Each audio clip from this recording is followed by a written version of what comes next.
Bendito seja Deus, Pai de nosso Senhor Jesus Cristo, que do alto dos céus nos abençoou com toda sorte de bênção espiritual e nos deu o seu Filho único para todo aquele que nele crê não pereça, mas tenha a vida eterna. Como reparação dos nossos pecados, Jesus veio ao mundo e assim abrindo seus braços na cruz, nos salvou da morte eterna, daquele pecado que nos condenava à perdição eterna. Deixou-nos a remissão do seu sangue, para que assim, renovados pelo seu sangue, podemos hoje dizer o que diz a igreja: a salvação é obra de nosso Deus, porque nos resgatou à custa do sangue do próprio Filho. Bendito seja o nome de Deus, no Pai, no Filho e no Espírito Santo. Hoje eu vou proclamar a palavra de nosso Senhor Jesus Cristo em um trecho contundente da Bíblia. Mas não precisa ter medo. Jesus nos admoestra do caminho da verdade, o caminho da justiça, nos admoestra o que é bom e o que é mal, para que não caímos no mal, exatamente para que não caímos. Não é para nós ter medo de Jesus, é para que nos amamos mais cada dia e entendermos de fato que é nele o caminho da vida, é nele o caminho da vida eterna, é nele o caminho da luz e não das trevas. Ao contrário, quando desgarramos-nos dele, certamente ficamos como uma ovelha fora do rebanho do pastor, fora da proteção do cajado do pastor. Uma ovelha única e desgarrada em meio a um cerrado deserto, com bandos de lobo. O que será dela? Esse é também o resultado de uma pessoa desgarrada da proteção e do amor de Deus. Mas Deus nos chama a nos unir nesse amor. Agora, muitos ainda estão vivendo como esse rico, mas bom será que desperte, que abra os ouvidos. Não passe a envolver todos os dias que lhe são dados, como envolveu esse homem, e tendo um fim tão trágico, quando não mais havia condições de ser ouvido e remido, foi aí que ele despertou. Então vamos abrir os ouvidos e começar a ouvir. Havia um homem rico que se vestia de púrpura e linho finíssimo e regalava-se. Havia também um mendigo, por nome Lázaro, todo coberto de chagas, que estava deitado à porta do rico. E ele avidamente desejava matar a fome com as migalhas que caíam da mesa do rico. Até os cães iam lamber-lhes as chagas. E aconteceu morrer o mendigo e ser levado pelos anjos ao seio de Abraão. Morreu também o homem rico e foi sepultado. Estando ele nos tormentos do inferno, levantou os olhos e viu ao longe Abraão e Lázaro no seu seio. Gritou então: Pai Abraão, compadece-te de mim, e manda Lázaro que molhe em água a ponta de seu dedo, a fim de me refrescar a língua, pois sou cruelmente atormentado nestas chamas. Abraão, porém, replicou-lhe: Filho, lembra-te que te recebeste teus bens em vida, mas Lázaro, males, é por isso que ele agora aqui é consolado. Mas tu estás nos tormentos do inferno. Além de tudo, há entre nós e vós um grande abismo, de maneira que os que querem passar daqui para lá não podem, e os que querem passar de lá para cá também não podem. O rico disse: Rogo-te então, pai, que mandes Lázaro à casa de meu pai, pois tenho 5 irmãos, para que eu deles testemunho, e não aconteça de virem também para este lugar de tormento. Abraão respondeu a ele: Lá Tem Moisés e os profetas. Ouça-nos. O rico replicou-lhe: não, pai. Mas se for algum dos mortos, se arrependerão. Abraão respondeu-lhes: se não ouvirem a Moisés e aos profetas, tampouco se deixarão convencer que alguém ressuscite dos mortos. Palavra da salvação. Glória a vós, Senhor. Glória a vós. Pois bem, meus amados e queridos irmãos em Cristo, todos vós que recebeste o batismo e por ele vos tornastes testemunha do Evangelho de nosso Senhor Jesus Cristo, dê de fato esse testemunho, pela sua vida e pela sua coerência, pela santidade, na igreja e na sua casa, e na rua aonde anda. Pois você é um símbolo do Evangelho. Pois você é uma testemunha desse Evangelho. E ninguém dá testemunho de boca fechada ou de mãos atadas. Sempre se dá testemunho com palavras e obras. Por isso Jesus nos admoesta a viver na fé, no amor e na justiça, e não a se enganar. Esse homem certamente não imaginava no dia da sua morte. Esse homem não imaginava que existia inferno. Esse homem talvez achasse que o inferno era um mito. E a morte talvez para ele nunca chegasse, porque ele era rico, ele tinha dinheiro. Ele vivia nas festas, nas farras, nas bebedeiras. A morte não ia enxergá-lo. Mas ela enxerga todo mundo. O bom e o mal. O rico e o pobre. Só vai ser diferenciado o destino de cada um do outro lado, dependendo de a quem buscou. Se buscamos a Cristo de fato, a morte não nos assusta. Porque a palavra de Jesus nos diz que o que crê na palavra dele, ainda que esteja morto, viverá. E o que vive e crê, jamais morrerá. Eu creio. Esse homem deixou para descobrir tarde demais que precisava do próximo. Que o individualismo não convém a ninguém, porque Jesus não foi individualista. Jesus constituiu uma família. Familiarizou-se com os apóstolos e deixou a sua família aqui na terra, dando continuidade à obra que ele começou. Jesus não foi individualista, portanto não seja.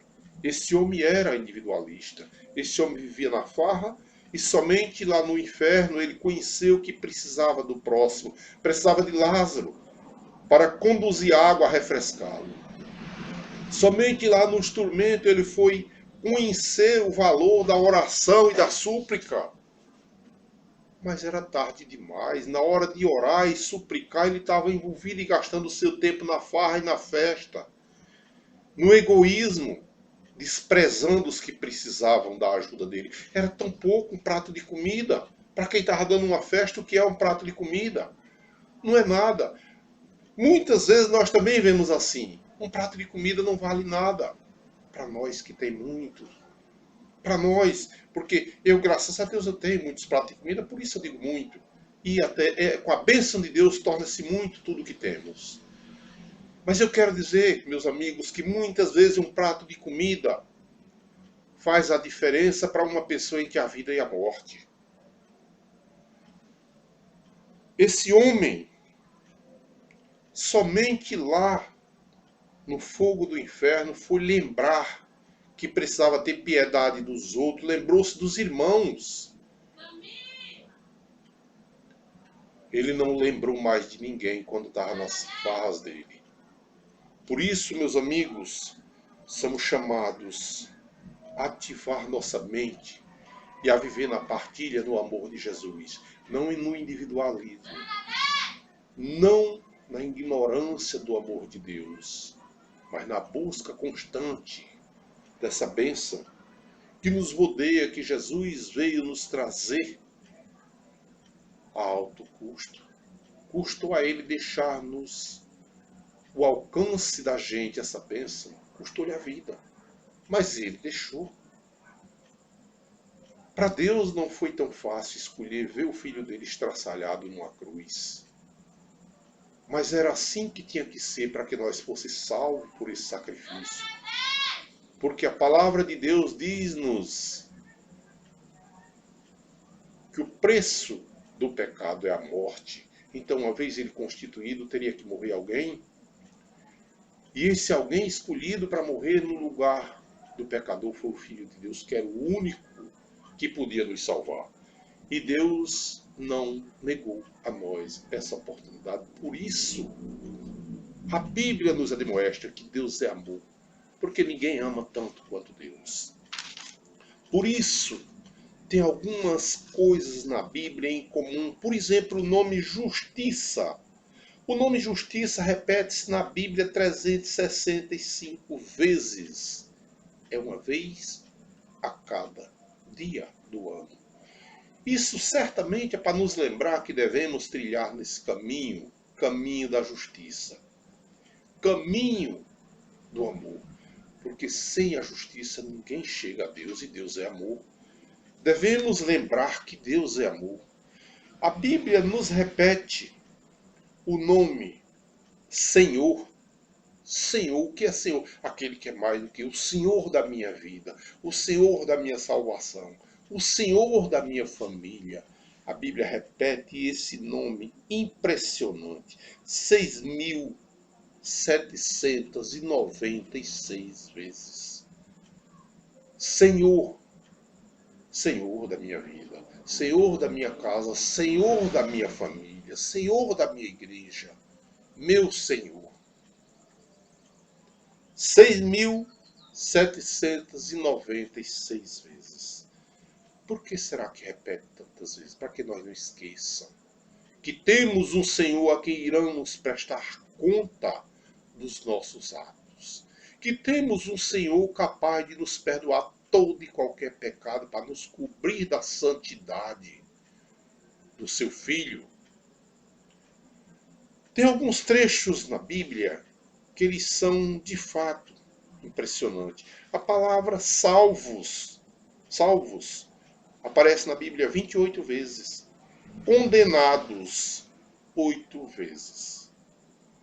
Mais de 3 para 1. A palavra salvo, 42 vezes. Condenado, 11 vezes. Salvação, 147 vezes. Do Velho ao Novo Testamento. Condenação, apenas 20 vezes. Condenados, com S, 8 vezes. Perdoados, 16 vezes. Veja que sempre o lado do bem, ele excede aquele lado mal. Sempre o perdão de Deus excede a condenação. Sempre a salvação está muito além. Sempre o perdão, a justiça, o amor. A palavra amor, ela repete-se 244 vezes na Bíblia. Deus é amor. Deus é misericórdia. Deus é justiça. O que não devemos esquecer é que Ele nos semeia o amor, nos semeia a misericórdia, mas também faz uso da sua justiça. Quando nos tornamos rebeldes e não ouvimos os seus apelos, podemos participar do peso da sua mão, e a mão dele é pesada. Nenhum homem aguenta tornar-se adversário de Deus. É muito mais conveniente a nós buscar ele pelo amor, pela misericórdia que ele tem, nos valer do sangue de Cristo para nos limpar dessa imundície de pecado e chegar a ele, como diz a palavra dele no Salmo 50, branco como a neve depois de lavado no sangue de Cristo, chegarmos limpo da marzela do pecado e branco, e continuar dando testemunho maravilhoso, sendo de fato um cristão, porque Jesus, quando ele tomou parte no ministério para o qual ele veio, a partir do momento do seu batismo, todos os dias de sua vida, a Bíblia testemunhou, a partir do dia em que ele batizou-se, até o dia enquanto ele subia para o céu, a Bíblia estava falando dele, a Bíblia fala dele aqui, ele subindo e os homens olhando, abismado com a subida dele aos céus, e o anjo dele veio e disse: por que ficas admirado, vendo Cristo subir ao céu? Esse mesmo que sobe vai vir para remir todos aqueles que viveram nele, que acreditaram, que buscaram. Vai vir. Ele não vai ficar lá definitivamente esquecendo-vos aqui na terra, deixando na miséria do pecado, do sofrimento, nas angústias, que os injustos semeiam para os que buscam a justiça. Não. Ele vai vir um dia fazer a colheita, separar o joio do trigo. Mas enquanto isso, ele está dando tempo para que o joio também volte a ser trigo, caso queira. Ele está dando tempo para que a palavra dele seja expandida e todos os que vivem tome posse dessa palavra, tome conhecimento e faça uma escolha consciente do que é vida e do que é morte. Então, uma vez que tiverem consciente, lance a mão e o que escolher lhe será dado. Essa é a palavra de Deus. Esse é o Jesus Cristo que morreu por nós na cruz, mas ele não está morto, ele ressuscitou, contrariando toda a vontade dos inimigos de Deus, ressuscitou. Mesmo sendo esguarnecido aquele túmulo por guardas 24 horas do dia, não impediram que ele saísse dele com vida e brilhasse as nações. A Bíblia nos diz que ele apareceu ressuscitado a mais de 500 de uma só vez. Se você quer ver de fato essa leitura, eu vou te mostrar aqui no livro de Coríntios, para que você busque ter mais conhecimento de quanto se expande a verdade em referência à ressurreição de Jesus. Está aqui no livro 1 Coríntios, no capítulo 15, nós vamos encontrar isso aí, no versículo de número 6. Capítulo 15, número 6, no primeiro livro dos Coríntios, apareceu a mais de 500 de uma só vez já ressuscitado. Por que Jesus ressuscitou, meus irmãos, e não subiu logo ao céu? Muita gente se pergunta por quê? Porque ele passou 40 dias ainda depois de ressuscitado, aqui no meio dos pecadores, no meio do seu povo sofrido, no meio de seus apóstolos assombrados e medrosos, dando ainda instruções e demonstrando, sustentando a última chama de fé que aqueles homens tinham no coração ainda antes de receberem o Espírito Santo. Porque Jesus sabia que se ele subisse aos céus na hora que ressuscitou, talvez aqueles homens não tivessem dado conta do ministério que Jesus teria designado para eles. Porque assim que Jesus morreu, começaram a se sentir como derrotados. E agora? O nosso libertador morreu, e agora? Em quem botávamos toda a fé? Na libertação de Israel. E agora? Por que Pedro contrariou Jesus quando Jesus disse que passaria 3 dias no seio da terra, mas ressuscitaria? Pedro disse: Senhor, isso não te aconteça. Porque a fé deles era que Jesus salvasse eles das garras dos romanos, desse a Israel a liberdade na carne. Jesus falava de uma liberdade espiritual, de uma salvação da alma, do espírito, não era da carne. E eles não entendiam e ficavam confundindo. Jesus veio para ser rei dos judeus, então eles achavam que ia ser um rei que reinava como Davi em um trono terrestre. E quando Jesus morreu, essa esperança certamente foi por terra, porque eles não entendiam que ministério Jesus estava entregando para eles. Mas Jesus a demonstrou: quando vier o Espírito Santo, vos lembrará de tudo que eu vos falei. Morreu e ficou 40 dias aparecendo. A incredulidade daqueles homens era tanta que mesmo Pedro e outros, quando Madalena viu Jesus ressuscitado e no meio deles falou, não acreditaram. Não acreditaram. Nem lembraram que ele tinha falado que ressuscitaria. Mas ele veio, ele mandou ela marcar com eles um lugar e aparecer. Ele ia aparecer para eles e apareceu. Assim eles acreditaram, mas faltava um. E aquele um também não acreditou nos outros 10 que viram. Mentira, eu só acredito se eu ver. Aliás, eu vendo, eu ainda não acredito. Eu tenho que botar a mão na chaga dele para me ver se é ele mesmo, se é aquele que morreu na cruz. Porque aquele que morreu na cruz tinha um prego que transpassava seus pés e as suas mãos. Eu tenho que colocar a mão na chaga dele para que eu acredite. Tomé. Mas Jesus não se omitiu, mesmo já tendo aparecido aos 10, veio um novo dia em que ele apareceu aos 11, Tomé estava presente e ele veio. Ele não queria nenhum perdido. Ele queria que todos fossem salvos. Ele não queria deixar dúvida alguma da ressurreição. Ele queria que todos acreditassem para levar esse testemunho ao mundo. Porque como se crê em algo que não tem testemunho, não tem quem dê testemunho nenhum. Tudo que é terreno, tudo que é semeado aqui na terra, tem que ter um testemunho, tem que ter um fundamento. E nós sabemos que a ressurreição é obra de Deus, mas para entrar na credibilidade humana, teríamos que ter testemunho. E não era diferente com aqueles homens. Apesar de que Tomé foi além. Mas Jesus não levou isso em conta. E apareceu e se expôs a ele. Está aqui, Tomé. Toca. E naquela hora ele arrependeu-se, certamente, da blasfêmia dele. Meu Senhor e meu Deus. Jesus disse, tu crês porque vê, mas feliz daqueles que não vê e crê. O que Jesus quis dizer com isso? Tu estás tendo a oportunidade de me ver aqui na frente, porque eu ainda não subi ao Pai. Mas dias virão em que muitos querem me ver na frente e não vão me ver. Terão que acreditar nas tuas palavras, nas palavras de vocês. E se não se contentarem com isso, certamente se perderão.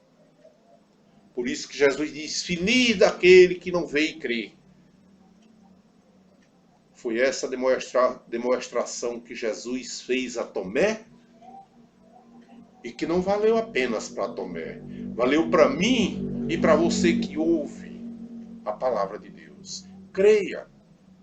Mas creia de fato, bote em prática as virtudes teologais que recebemos no nosso batismo. A fé, a esperança, a caridade. Porque a palavra de Deus nos diz que a fé sem a obra é morta. A palavra de Deus nos diz que a caridade sem a fé nada vale. Mesmo que nós dê o nosso corpo a ser queimado em favor dos outros, se não tiver fé, isso não adianta.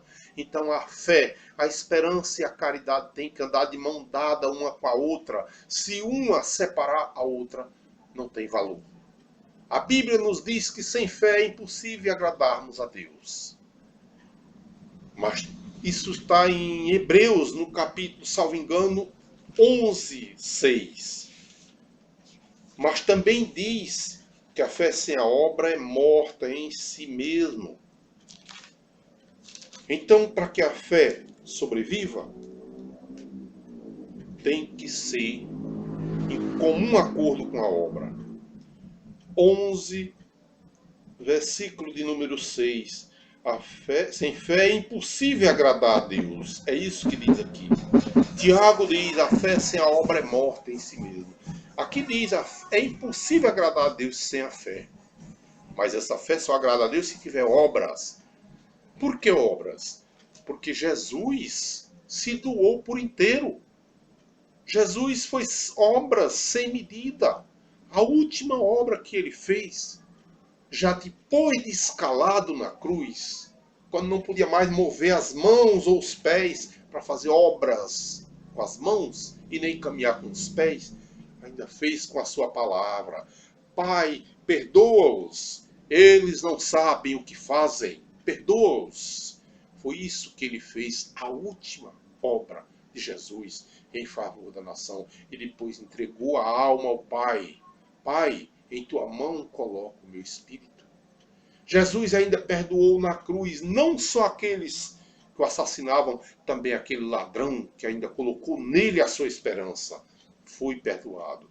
E por que, meus irmãos, nós temos a empurrar com a barriga, deixando para amanhã, para depois, deixando para outro dia, quando nós não sabemos o que nos acontece daqui uma hora?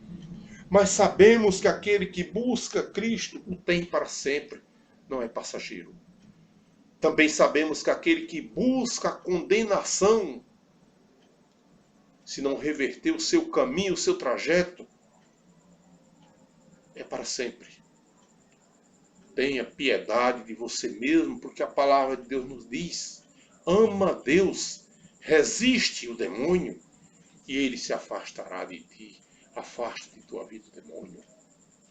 A palavra de Deus nos diz, ali no livro de Pedro, que nós seja vigilante com o nosso inimigo, que nada mais e nem menos é do que o demônio. Ser vigilante com ele, porque ele ruge em volta de nós, procurando a quem atacar. É isso que a palavra nos diz. Está aqui. Sede sóbrios e vigiai, vosso adversário, o demônio. É ele o nosso adversário, também adversário de Deus. Foi ele que tentou desestruturar o reino de Deus no céu. Não conseguiu. Ganhou, como resumo da sua desobediência, a condenação. Não se contentando, jogou ainda a terra do pecado, na criação de Deus, que era o homem e a mulher perfeitos, feitos na graça. Levou outra rasteira, porque Jesus doou sua vida e restaurou esse homem, dando a ele a oportunidade de ser de fato de novo, imagem e semelhança de Deus. Estamos sempre na vitória com o inimigo. Nossa vitória, por enquanto, é parcial, porque ele ainda está agindo. Mas vai chegar um tempo que aquele que vive em Cristo tem uma vitória definitiva e o diabo derrotado definitivo com suas obras. A última obra do mal a ser derrotada, junto ao seu autor, é a morte. Não pensem que a morte ela é um dom de Deus ou é a dádiva de Deus. Não, ela é um fruto do pecado e o pecado é fruto do maligno. A obra só veio pelo pecado.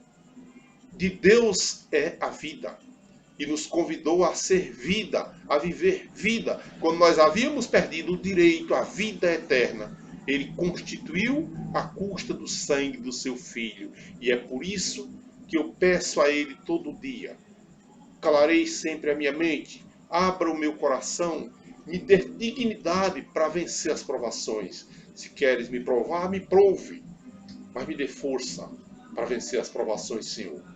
Isso que eu peço para mim, e não só para mim, para todos aqueles que buscam Deus de coração sincero, porque sem a força de Jesus Cristo é impossível nós vencer. Nós só vencemos com Ele. E Ele não nos omitiu isso quando Ele disse: sem mim nada podeis fazer. Mas nós não estamos sem Jesus, estamos caminhando na estrada de Jesus, buscando todo dia, buscando o perdão, buscando a misericórdia, buscando se equiparar à justiça, porque Ele nos deixou para ser cidadão do alto e não da terra. Nós vivemos aqui na terra, mas não somos cidadão da terra, somos cidadão do alto. Vivemos no mundo, mas não somos filhos do mundo, como diz Jesus, somos filhos de Deus. Portanto, buscamos a Deus, buscamos a sua justiça e buscamos a entender que a palavra dele tem que ser proclamada, tanto que a Bíblia nos relata em 2 lugares, em Romanos e em Isaías. Lindo é os pés do mensageiro que anuncia a paz. Vamos ser cada um de nós que recebeu, por graça de nosso Senhor Jesus Cristo, esse batismo no Pai, no Filho e no Espírito Santo, ser também mensageiro da sua palavra e das suas obras. Amém? Amém. Pois viva de fato a palavra de Deus, porque ela é vida e vida em abundância. Está aqui a palavra da sabedoria que confere a vida ao mundo por intermédio do nosso Senhor Jesus Cristo. Amém?